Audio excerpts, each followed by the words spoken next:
তাই বলে আপনি আমার চরিত্রে এইভাবে দাগ লাগালেন। শোন, এখন যা হবার তা তো হয়েই গেছে। এখন তুই দেখ কি করে এখন নিতুর সাথে ওর বিয়েটা দেওয়া যায়। ওর সাথে যদি বিয়ে না হয় নিতু কিন্তু মনে খুব কষ্ট পাবে। তুমি বাইরে থেকে লোক এনে তার সাথে ছি। মানে মানে কি? তোকে আমি কালকে রাতে বললাম না যে ব্যাপারটা ওকে জানানো দরকার। আন্টি, এই ব্যাপারে আর কোনো কথাই শুনতে চাই। আপনি এরকম করতে পারলেন? ছি। আমি আবার কি করলাম? আমি তো তোকে কাল রাতেই বললাম যে আমরা একটা বুদ্ধি করব, তুই শুধু হ্যাঁ বলবি, ব্যাস। আপনার সব কথা শুনেছিলাম, তাই বলে আপনি আমার চরিত্রে এইভাবে দাগ লাগালেন। শোন, এখন যা হবার তা তো হয়েই গেছে। এখন তুই দেখ কি করে এখন নিতুর সাথে ওর বিয়েটা দেওয়া যায়। ওর সাথে যদি বিয়ে না হয় নিতু কিন্তু মনে খুব কষ্ট পাবে।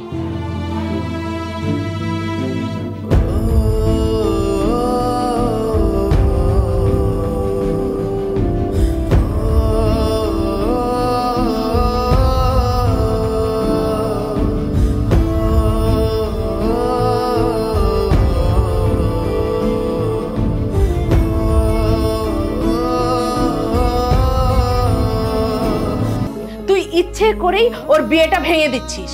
তুই আসলে চাসই না যে নিতুর একটা ভালো ঘরে বিয়ে হোক। আমি যে ওর ভালো চাই এটার কিভাবে বোঝাবো আপনাকে আমি? আর কত ত্যাগ স্বীকার করা লাগবে বলেন? শেষ পর্যন্ত নিজের গায়ে কলঙ্ক নিয়েছি, তারপরও আপনার মন ভরেনি। তো লাভ কি? কলঙ্ক কাঁধে তুলে নিয়েছিস, তাতে কি কোনো লাভ হয়েছে? সে বিয়ে ক্যান্সেল করেছে, এখানে আমার কি দোষ? আমি কি করেছি? আপনি যে আমাকে বকাবকি করছেন, আমার দোষটা কোথায়? আর কি করব আপনার জন্য? জীবন দিয়ে দিব। এভাবে কথা বলছিস কেন? আজকে যদি আমি আপনার মেয়ে হইতাম, আপনি আমাকে যেভাবে কলঙ্কিত করছেন নিজের মেয়ের সাথে করতে পারতেন?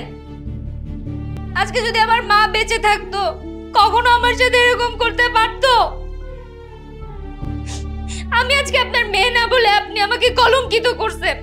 আপনার একটা মেয়ে আছে, যদি শুনেন তার নামে এরকম উল্টাপাল্টা কথা কেউ বলছে, আপনি সহ্য করতে পারবেন? আপনার খারাপ লাগবে না? আমি তো রটনাটা এলাকায় যেয়ে রটাইনি। আমি যা করেছি নিতুর জন্য করেছি। আপনি আমার সাথে সেই শুরু থেকে কুকুরের মতো ব্যবহার করে যাচ্ছেন। মানুষ তো একটা কুত্তা পাললেও তার প্রতি মায়া জন্মায়। আমি সেই কুত্তার থেকে অধম যে আমার প্রতি আপনার একটু মায়া কাজ করে না। কাকে কি বলছিস তুই? ওর মধ্যে মানবতা বলে কোনো কিছু আছে নাকি? আমি আপনার জন্য কি করিনি বলেন? আপনাকে আমি সব সময় নিজের আপন মা মনে করছি, কখনো আলাদা মনে করিনি। আপনি আমাকে যা বলছেন আমি তাই শুনছি। আমি সারাদিন গাধার মতো খাটছি, রান্না করছি, সারাদিন অফিস শেষ করে এসে বাসার সব কাজ করছি, এমনকি মাস শেষে বেতনটাও আপনার হাতেই তুলে দিছি। এত গাধার মতো খাটার পর আপনি আমারে কি প্রতিদান দিয়েছেন? এইটা বাদ দে মা, ওকে এইসব বলে কোনো লাভ হবে না। তার চেয়ে তুই এক কাজ কর, ওই ছেলেটার সঙ্গে কথা বল, দেখিস সবকিছু ঠিক হয়ে যাবে। দরকার নেই বাবা, আমার আর কিছুর প্রয়োজন নাই। সে তার জীবন নিয়ে ভালো থাকুক, যেটা সিদ্ধান্ত নিতে মন চাই নিক। আমার কাউকে কিছু বলার প্রয়োজন নাই।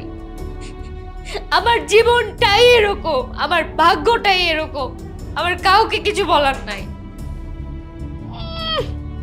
দেমাক কত! প্লিজ, অনেক হয়েছে, এবার তোমার মুখটা একটু বন্ধ করো। হ্যাঁ, আমি কিছু বললেই তো দোষ। একসময় এগুলোর প্রতিদান তুমি নিজেও পাবো।